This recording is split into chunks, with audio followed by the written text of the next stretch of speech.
మేడ్చల్ జిల్లా నాగారంలో ప్రభుత్వ స్థలంలో అక్రమ కట్టడాల నిర్మాణాన్ని బీఆర్ఎస్ నాయకుడు సాయినాథ్ గౌడ్ వెలుగులోకి తెచ్చారు. వాటిపై స్పందించిన కీసర ఎంఆర్ఓ యాదగిరిరెడ్డి ఆర్ఐ విశ్వనాథ్ ఆధ్వర్యంలో ఉదయం 6 గంటల నుండి తొలగింపు చేపట్టారు. ప్రభుత్వ స్థలంలోని అక్రమ నిర్మాణాలను జేసీబీతో కూల్చివేసి రక్షణకు ఏర్పాట్లు చేస్తున్న ఎంఆర్ఓ యాదగిరి చెప్పారు.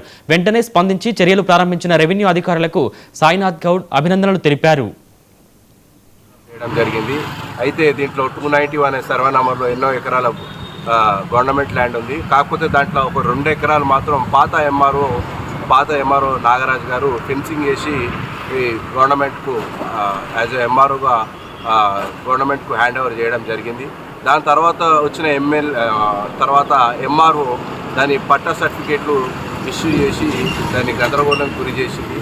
అయితే దీంట్లో సమగ్ర విచారణ జరిపిన తర్వాత ఒక కొలిక్కి తెచ్చింది. ఏమని, దీంట్లో ఈ సర్వే నంబర్లో ఉన్న పట్టా సర్టిఫికేట్లు మేము దాన్ని ఏమంటారు రద్దు చేయడం జరిగిందని చెప్పి అప్పట్లో పేపర్లో దాంట్లో అన్నిట్లలో వచ్చింది.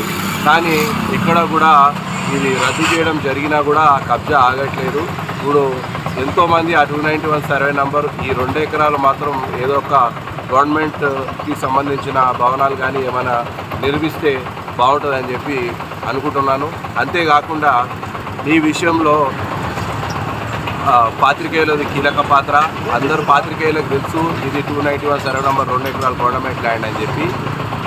దాంట్లో ఈ 2 ఎకరాలే కీలక పాత్ర. ఎందుకంటే దీని కాస్ట్ 40 నుంచి 50 కోట్లు.